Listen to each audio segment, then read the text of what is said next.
Siapa sahaja yang tiada keinginan untuk memiliki kediaman sendiri disebabkan kos sara hidup yang tidak menentu ditambah pula dengan nilai kediaman mengikut demografi, ada individu yang mengambil pendekatan untuk menyewa rumah atau bilik. Namun setiap sewaan pasti ada ketetapan yang perlu dipatuhi, terutamanya deposit yang dikenakan. Bagi penyewa adalah satu bebanan sekiranya jumlah yang dikenakan terlalu tinggi dengan kondisi rumah yang tidak kena dengan harga sewaan. Deposit biasa dia akan ambil cuti 2 bulan lah. 2 bulan penuh. Lepas tu satu bulan tu untuk bulan tu sendiri lah. Jadi average dia memang macam tu. Semua rumah dia akan ambil 2 bulan. Pada abang baloi lah. Bagi saya untuk tempat tu dan suasana dengan apa yang kita dapat, baloi lah. Alhamdulillah kita sebenarnya depends pada tuan rumah tu. Jadi saya dapat tuan rumah yang okey, yang baik.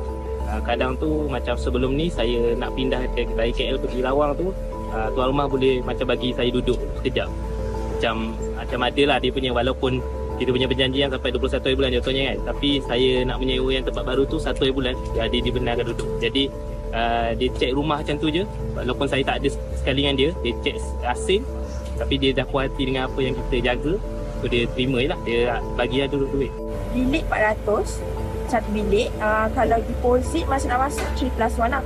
Kalau nak keluar nanti, kalau I macam sekarang I pindah, I can cari pengganti which is untuk dia bayar 3+1 tu balik. Sebab kalau tak, I memang tak dapat lah, kira benar deposit tu. So yang tu yang tak worth it. Sebab I pun tengah mencari pengganti lagi. So sekarang I tak dapat lagi deposit. So I keluar kosong-kosong lah sekarang. Dia ada zero deposit. So saya tengok zero deposit, so saya ambil lah. Ada yang zero deposit, ada yang kena deposit lah. Oh, dekat area mana? Saya menyewa dekat Damansara Damai. Satu, kalau kita faham lah dekat KL ni kos sara hidup tinggi kan. So bila kita dah invest kita punya simpanan yang kita deposit tu, macam bila ada emergency, susah lah sikit kan kita nak guna balik duit tu. Macam saya sendiri, saya biasa jaga rumah tu lah kan. So macam yang penting kita kena ada yang hitam putih atas dokumen semua tu. Dan lepas balik tu bagi saya okey, senang, cuma mungkin tempoh dia tu makan masa sikit lah. Kadang-kadang tu sampai sebulan ada juga. Jadi benda tu akan misalkan kalau kita nak sewa tempat lain lah lepas tu. Bagi saya benda tu agak macam misalkan sikit lah. Sebabnya untuk +1 tu kos hidup banyak juga. Jadi kalau security tu kita faham, tapi bila ada 2+1 tu dah akan jadi susah sikit. Kadar deposit merupakan pertimbangan utama bagi setiap penyewa untuk mengurus kewangan. Sejauh mana nilainya boleh diklasifikasikan sebagai rasional? Baik, itu dia tadi pandangan daripada penonton kita berkenaan dengan topik ini. Rata-rata kebanyakannya berkongsi bagaimana sebenarnya mereka membayar wang deposit ini. Mungkin ada yang merasakan satu bebanan, ada yang merasakan ianya berbaloi dengan rumah yang disewa. Hari ini kita nak bawakan perbincangan ini bersama dengan tetamu kita. Saya nak perkenalkan, ini dia di studio Encik Muhammad Hariri Muhammad Nasir, usahawan hartanah. Terima kasih bersama kami. Sihat ya? Alhamdulillah sihat. Okey, juga secara dalam talian ketika ini kita bersama dengan Dr. Nur Fajri Ismail, Ketua Program Fakulti Syariah dan Undang-Undang di USIM yang ketika ini berada di Nilai Negeri Sembilan. Assalamualaikum Doktor, apa khabar? Waalaikumsalam warahmatullahi wabarakatuh. Khabar baik, alhamdulillah. Okey, kita terus nak bawakan perbincangan untuk jadi penyewa yang bijak. Cik Hariri, mungkin boleh kongsikanlah terlebih dahulu. Bila sebut tentang bijak ini, sudah pasti ianya kita nak tahulah dari sudut pemahaman penyewa itu sendiri berkenaan dengan apa yang mereka perlu faham bila nak menyewa rumah. Maksudnya di sini, hak sebagai penyewa. Silakan. Okay, sebagai seorang penyewa yang perlu berpengetahuan, penyewa perlu mengambil tahu berkenaan dengan kawasan setempat, berapakah harga pasaran yang bersesuaian. Sebab kita melihat sekarang ni banyak penyewa yang tak tahu harga pasaran dan sebagainya. Dan mereka penyewa juga perlu tahu berkenaan dengan pembayaran deposit. Apa yang perlu diberikan dan syarat-syarat utamanya adalah dalam terma kontrak penyewaan. Sepatutnya penyewa perlu faham tentang terma-terma dalam penyewaan, berapakah jumlah deposit, dan benda-benda inilah yang menjadikan seorang penyewa tu penyewa yang berpengetahuan. supaya tidaklah orang kata apa, tidak ditindas dan sebagainya. Sebab kadang-kadang kita tengok banyak isu-isu yang berkaitan dengan penyewa ni, banyak isu-isu yang rancak dibicarakan di sosial media, ada memang takkan berkesudahan. Mungkin ada menyalahkan tuan rumah, tapi kita berbalik kepada asal yang kita perlu sebagai penyewa, kita perlu berpengetahuan juga. Macam tu. Baik, yang paling penting kita kena faham terma dan juga klausa di dalam sebuah kontrak sewaan itu. Merujuk kepada kontrak ataupun perjanjian antara tuan rumah dan juga penyewa, kita nak bersama dengan Dr. Fajri. Doktor, kalau boleh doktor kongsikan, bila seseorang itu nak menyewa rumah, sudah tentulah kita akan ada perjanjian antara tuan rumah dan juga penyewa. Namun tidak semua yang ambil tahu apa yang terkandung, apakah terma dan juga klausa di dalam perjanjian tersebut. Satu, mungkin kerana pemahaman kita terhadap bahasa laras undang-undangnya yang kita tak faham. Yang kita tahu, sewanya kena dengan bayaran yang kita mampu untuk bayar dan lokasinya bersesuaian dengan tempat kerja kita dan sebagainya. Apakah perkara penting yang perlu diutamakan oleh penyewa sendiri sebaik saja ataupun sebelum nak menandatangani kontrak ataupun perjanjian, doktor? Baik, okey. Terima kasih. Berkaitan dengan undang-undang dan juga penyewaan ini, kalau kita dapat lihat ada beberapa undang-undang yang terpakai dalam konteks penyewaan ini. Dan kalau misal kata saya boleh sedikit jelaskan di sini adalah berkaitan dengan undang-undang, dia ada beberapa jenis penyewaan yang kita ada di Malaysia. Iaitu pertama, kita ada penyewaan yang tidak ada kontrak secara bertulis, dan yang kedua, kita ada penyewaan yang ada kontrak secara bertulis.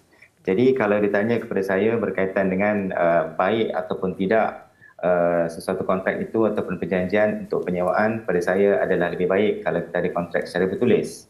Namun ini tidak bermakna kalau kita tidak ada kontrak secara bertulis, maknanya kita tidak ada hak untuk membawa sebarang tuntutan kalau ada permasalahan dalam kontrak itu. Kerana kedua-dua kontrak ini adalah dilindungi di bawah undang-undang. Ya. Jadi kalau saya rujuk kepada undang-undang, kita ada undang-undang berkaitan dengan kontrak penyewaan, iaitu setakat ini kita ada akta kontrak dan juga kita ada kanun tanah negara.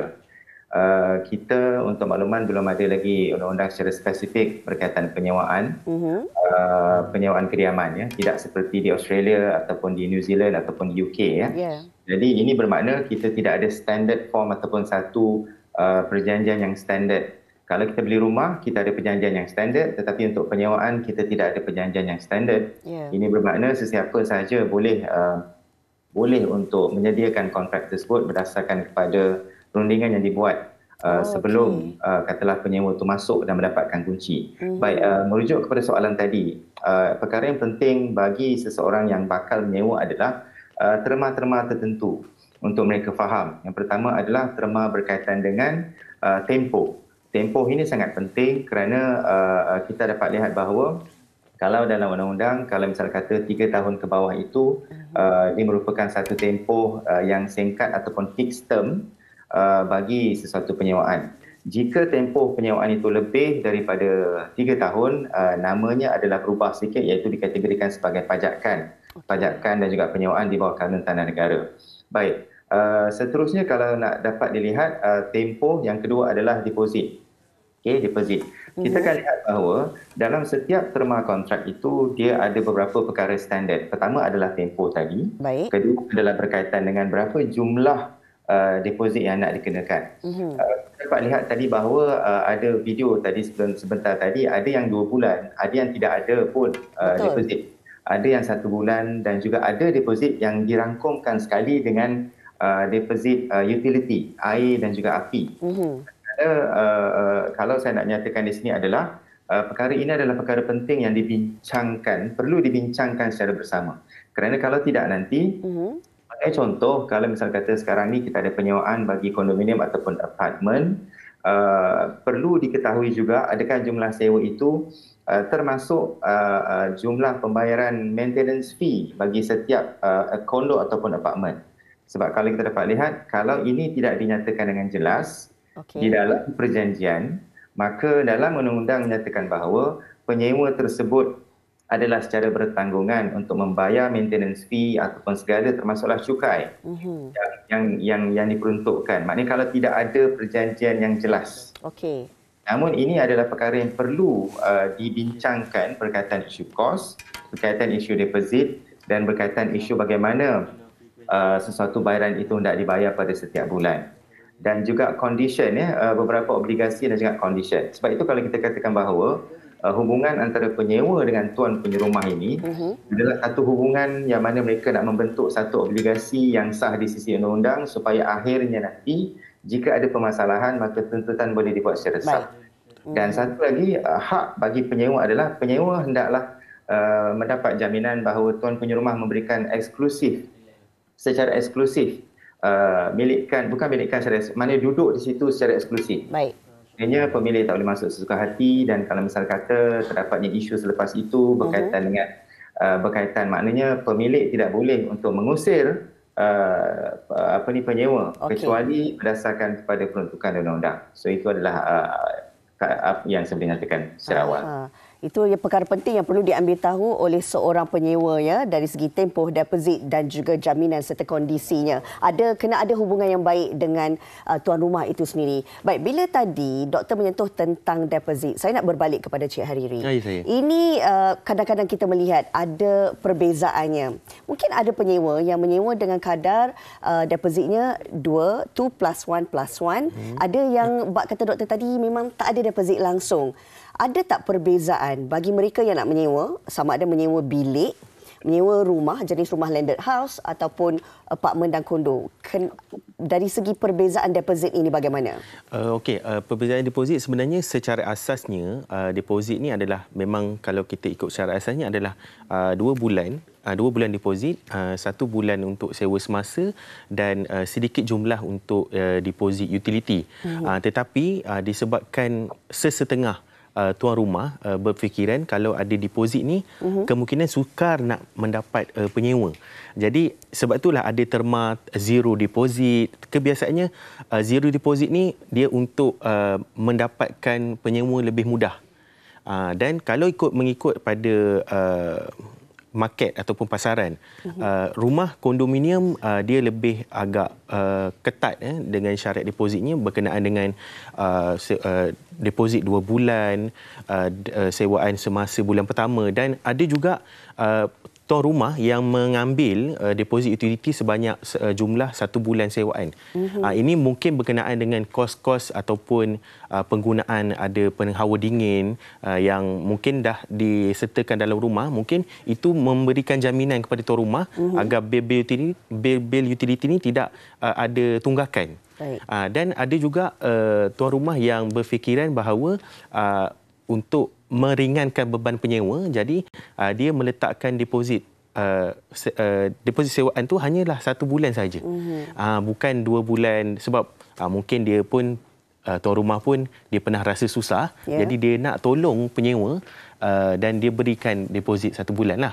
Tetapi di situ penyewa jangan sesekali-kali orang cakap mengambil kesempatan. Sebab kadang-kadang kita tahu banyak isu bila tak ada deposit, penyewa senang nak keluar, penyewa buat rumah pun macam bukan rumah sendiri, tapi kena amanah lah. Jadi berkenaan deposit tu dia bergantung kepada tuan rumah.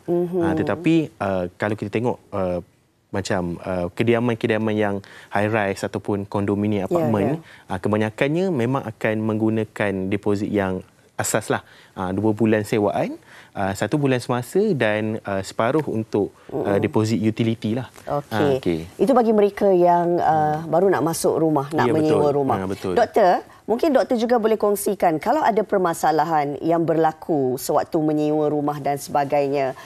Contohlah kan, dalam situasi apabila kontrak sewaan itu katakanlah 2 tahun. Tetapi penyewa mungkin dia menyewa tak sampai pun 2 tahun dah nak pindah ke rumah sendiri. Adakah dalam situasi ini penyewa boleh mendapatkan depositnya kembali? Bagaimana? Okey. Sebagaimana saya nyatakan tadi, sebelum memasuki perjanjian, hendaklah jelas di antara penyewa dan juga tuan punya rumah berkaitan dengan beberapa isu, iaitu termasuklah isu bagaimana jika sesuatu kontrak itu ingin ditamatkan lebih awal. Dalam konteks ini katalah isu berkaitan kontrak yang nak ditamatkan lebih awal ni adalah sebagai contoh penyewa telah pun mendapat kediaman lain ataupun penyewa berpindah ataupun bertukar tempat kerja dan sebagainya. Jadi di dalam perjanjian tersebut lazimnya akan ada klausa berkaitan dengan pemberian notis oleh penyewa, sebagai contoh jika penyewa berhasrat untuk menamatkan perjanjian lebih awal. Dan dalam konteks ini security deposit tadi ataupun deposit yang telah diberikan hendaklah dipulangkan, tetapi selepas mengambil kira, selepas mengambil kira beberapa perkara. Sebagai contoh, pertama, adakah ada ataupun tidak bayaran utility tertunggak sebagai contoh. Yang kedua, ada ataupun tidak bayaran kepada pihak-pihak lain yang tertunggak. Dan yang ketiga adalah jika terdapat kerosakan. Jadi jika terdapat kerosakan, isu yang utama adalah boleh ataupun tidak pihak tuan rumah tersebut menggunakan deposit tadi bagi tujuan untuk memperbaiki kerosakan. Kerana kalau kita lihat lazimnya dalam sesuatu perjanjian, pihak penyewa hendaklah memastikan bahawa tidak ada kerosakan berlaku di dalam rumah. Dan jika berlaku kerosakan dan sebagainya, maka pihak tuan punya rumah tersebut boleh untuk menggunakan deposit tersebut. Jika tidak ada keingkaran ataupun kesalahan yang dibuat oleh pihak penyewa dan pihak penyewa ingin untuk menamatkan perjanjian lebih awal, maka tidak menjadi masalah di dalam perjanjian dan pihak tuan punya rumah hendaklah memulangkan deposit tersebut kepada penyewa jika tidak ada perkara-perkara yang saya nyatakan tadi berlaku. Maknanya semua clear, bayaran semua okey, utility, dan juga tidak ada kata orang tu kerosakan dan sebagainya. Sebab lazimnya katalah notis itu diberi lebih awal. Sebab tu penyewa pun kena beri notis lebih awal lah, supaya sebagai contoh, kalau misal kata itu adalah minggu ataupun bulan terakhir, maka kemungkinan besar sewaan pada bulan terakhir itu tidak perlu dibayar kerana tolak kepada deposit. So arrangement itu boleh dibuat berdasarkan kepada perjanjian di antara pihak penyewa dan tuan punya rumah. Mungkin cara tu lebih mudah ya doktor. Tapi doktor, sebelum kita berakhir, mungkin sedikit saya nak tahu, katakanlah dalam situasi memang tak ada kontrak tetapi penyewa nak kembali depositnya, tuan rumah pula susah nak bayar deposit, adakah penyewa boleh mengambil tindakan secara ringkas? Boleh. Satu nasihat saya kepada penyewa adalah jika tidak ada perjanjian secara bertulis, pastikan bahawa setiap resit bayaran bulanan tersebut atau apa sahaja dokumen yang berkaitan adalah disimpan sebagai tujuan untuk bukti. Saya katakan tadi, tidak ada kontrak pun tidak jadi masalah, tuntutan masih boleh dibuat. Tak jadi masalah.